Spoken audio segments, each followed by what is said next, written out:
Hi hello welcome to my channel. இன்றைக்கி வந்து சுசியம் எப்படி பண்ணுறதுன்னு பார்க்கலாம். 2 ஆழாக்கில் எடுத்துருக்கிறேன். 2 ஆழாக்கு கடலைப்பருப்பு போட்டிருக்கோங்க.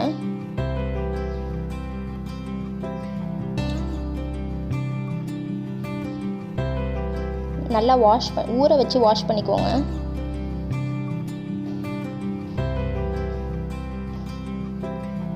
குக்கரில் பருப்புக்கு கொஞ்சம் மேலே தண்ணி ஊற்றிக்கோங்க. நிறைய தண்ணி ஊற்ற தேவையில்லை. ஒரு சிட்டிக்கை கல் உப்பு, ஒரு சிட்டிக்கை உப்பு, அது எந்த உப்பு இருந்தாலும் பரவாயில்ல போட்டுக்கோங்க.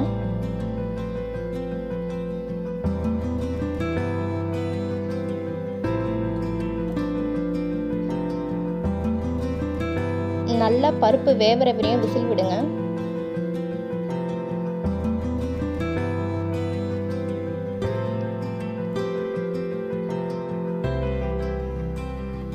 சிட்டிக்கு உப்பு எதுக்கு போடுறோம் அப்படின்னா, ஸ்வீட் வந்து டேஸ்ட்டு தூக்கி கொடுக்கும். எப்போவுமே எந்த ஸ்வீட் பண்ணுறதா இருந்தாலும் ஒரு சிட்டிக்கை உப்பு போட்டுக்கோங்க. அதில் பருப்பு இந்தளவு வெந்திருக்கணும். நான் அந்த ஆழாக்கு எடுத்தேன்ல கடலைப்பருப்பு போடுறதுக்கு, அதே ஆழாக்கில் தான் எடுத்துருக்கிறேன். 2 ஆழாக்கு வெல்லம் போட்டுக்கோங்க.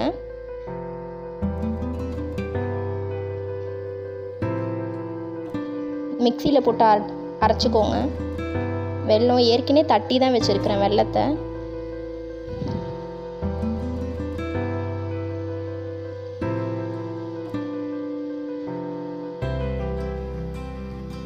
ஏலக்காய் ஒரு 5 அதுலேயே போட்டு அரைச்சிக்கோங்க.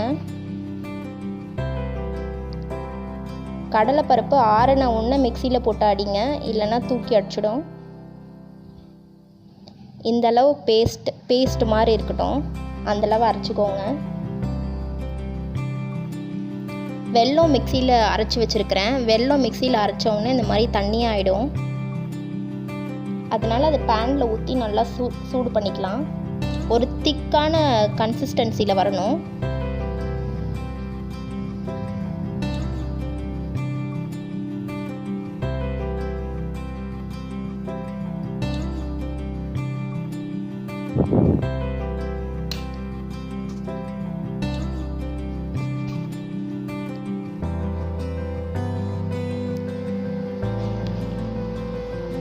மேக்ஸிமம் நான்ஸ்டிக் யூஸ் பண்ணுறதுக்கு பாருங்கள், ஒட்டாத வரும், இல்லைன்னா கீழே தீஞ்சிட போகுது.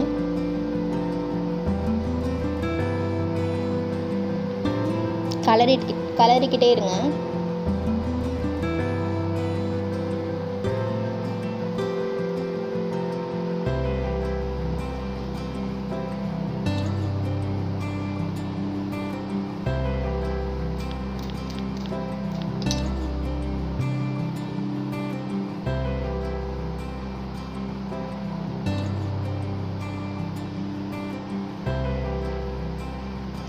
இந்த ஸ்டேஜ் ஆனோன்னு ஆஃப் பண்ணிவிடுங்க.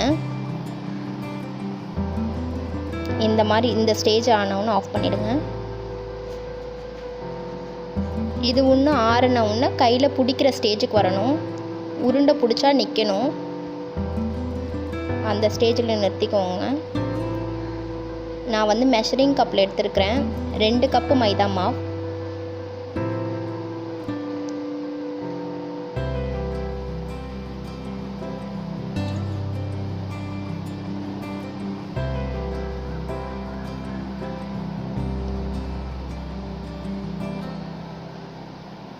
ஒரு சிட்டிக்கை உப்பு போட்டுக்கோங்க.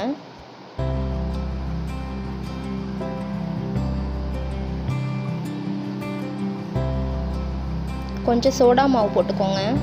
அப்போ தான் ரஃப் ஆகாது, சாஃப்டாக இருக்கும். அதுக்கு தான் சோடா மாவு போடுறோம். தோசை மாவு பதத்துக்கு கரைச்சிக்கோங்க.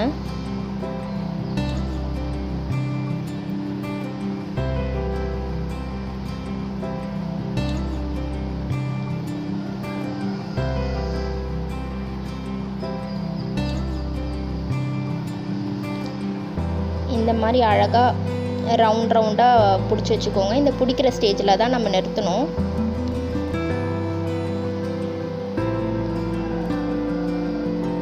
அந்த மாவு ஃபுல்லாக அந்த பாலை கவர் பண்ணணும். அந்தளவு வந்து ஃபுல்லாக கவர் பண்ணிக்கோங்க. அந்த மாவில் எண்ணெய் காஞ்சிடுச்சு.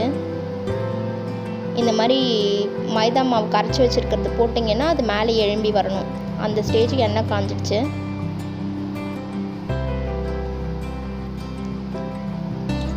மாவில் போட்டு வச்சுருக்க உருண்டையெல்லாம் இந்த எண்ணெயில் போட்டுக்கோங்க.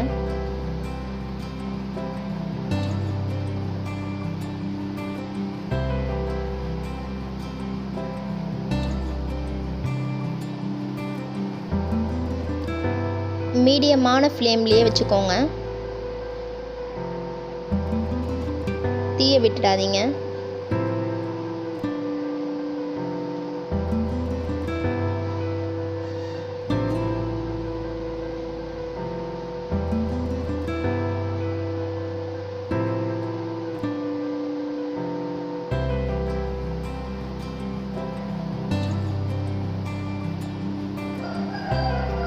அந்த உருண்டையில் ஃபுல்லாக மாவு கவர் பண்ண மாதிரி நீங்கள் மாவு பெரட்டி போட்டு எண்ணெய்க்குள்ளே போடுங்க. இல்லைன்னா பிரிஞ்சிடும்.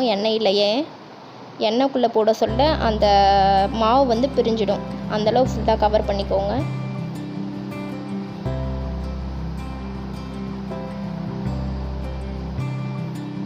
சுசியம் ரெடி. இந்த வீடியோ பிடிச்சிருந்ததுன்னா லைக் பண்ணுங்கள், ஷேர் பண்ணுங்கள், மறக்காமல் சப்ஸ்கிரைப் பண்ணுங்கள். தேங்க்யூ.